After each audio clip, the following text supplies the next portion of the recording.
Good morning, everyone. My name is Elizabeth Starck, and I'm the lucky winner of the Brave Space essay for the 2019-2020 academic year at the American Women's College. I am a 41-year-old graduating college for the first time.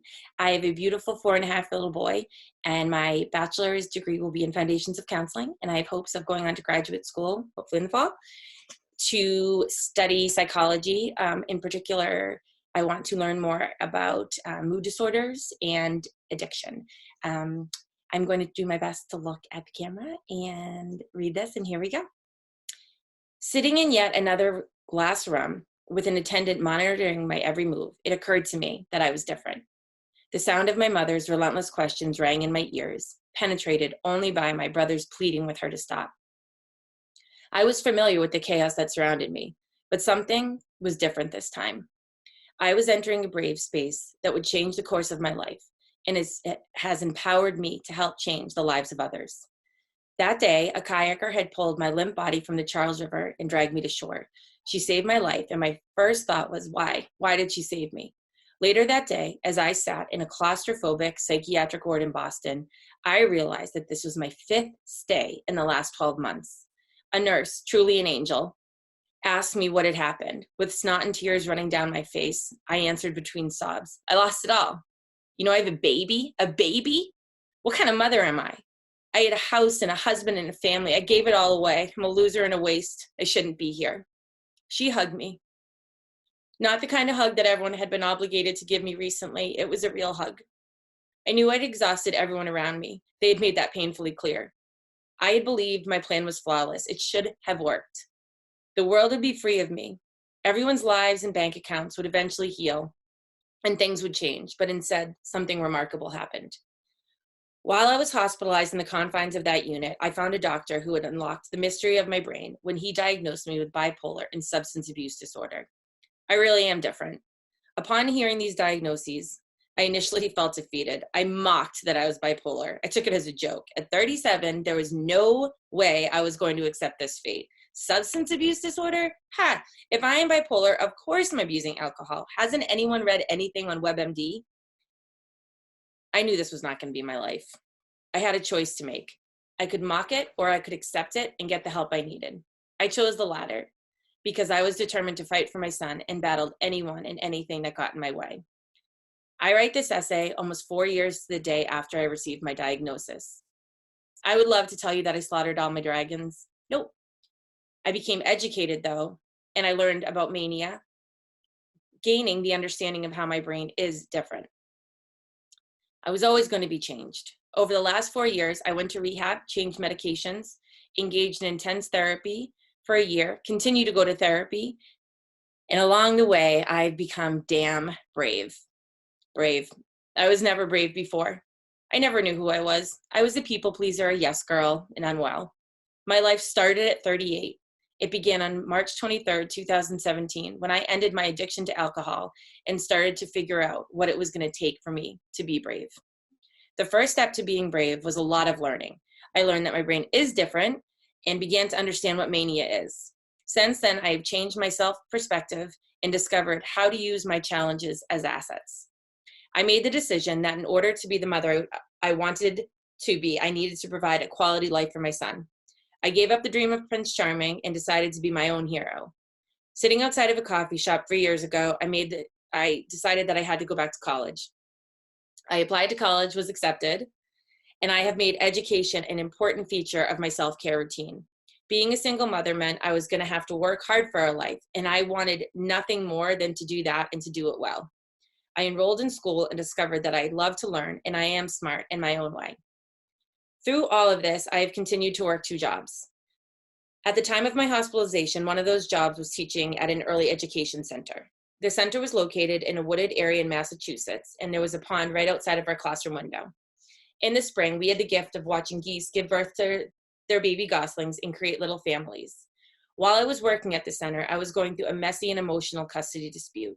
I had to be strong and forge onward, taking care of other people's children while being supervised parenting my own son. As I was leaving work one day, I saw an injured goose walking by herself. I instinctively knew it was the mom. She was alone and scared and had been left behind by her family. I felt instantly connected. The goose became the cathartic catalyst to my healing and helped me come to terms with the pain of losing everything I cared about to addiction and mental health struggles. I was so attached to the goose that I made attempts to help her, but she would hiss and walk away from me. She reminded me of the way I pushed help away and refused to let anyone into my pain. It was mine and mine alone until the day I met the mama goose. That is when I began to share how hard my life was and how much agony lived in my heart.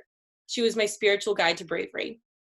I took my relationship with that goose and I auditioned to be a storyteller for the organization This Is My Brave. In front of 7 people, I read my essay, ugly cried, and bravely bared my wounds.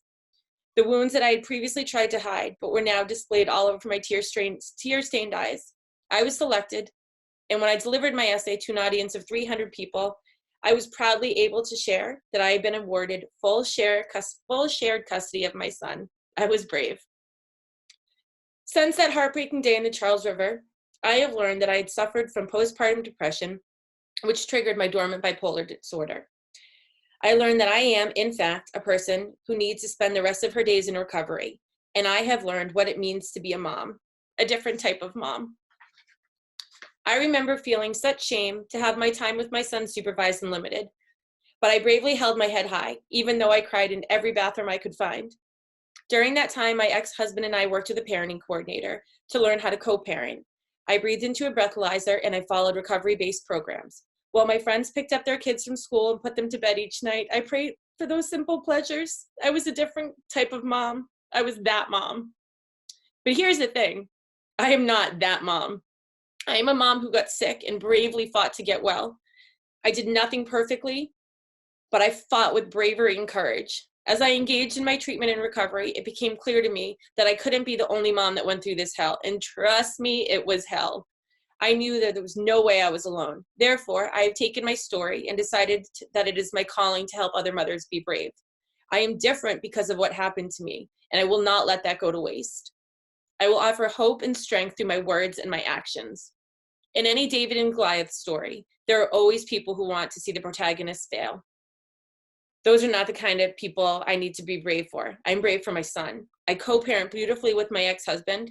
My family and friends are my rock, and I choose to be brave every day for my son. I may still ugly cry in bathrooms occasionally, but I am committed to remaining brave. My journey to bravery made me realize I want to encourage and support other people to be brave. Bravery is not something that is learned overnight. It can be daunting and arduous, but the journey can be lighter with supportive people in your corner. I am brought to tears when I think of all the amazing cheerleaders that helped me to get me to where I am today. Last August, I left my 10-year job in early education to become a peer specialist and a recovery coach. I have the unbelievable opportunity to meet people and help them find their path to happiness and bravery. My career now highlights my value systems and allows me to live an authentic and altruistic life while encouraging bravery and self-worth. I meet mothers who have similar stories to my own, and I share my bravery and help them begin their own quest. This is what I was meant to do with my life. I would have never found my calling if I had not come close to losing my life. My story has made me different. My bravery defines me, and I will stand up for what is right. I will not be manipulated by fear, and I will always do the next right thing. Every morning I wake up and promise to be brave for my son and for myself and all the other moms that need it. If I had to fall on the sword, I'm going to do it gracefully and bravely. My differences have made me stick out as a lousy byline for some and gossip for others, but they have also made me face my fears and be brave. I will continue my advocacy for mothers and anyone who needs some extra bravery. I will continue to offer what I have to anyone, and always my son. His mom is different and she is brave. The next time I sit in a glass room, it will be to help someone else recognize they are different too, and I will warmly welcome them into my brave space. Thank you so much. This is Elizabeth Starck.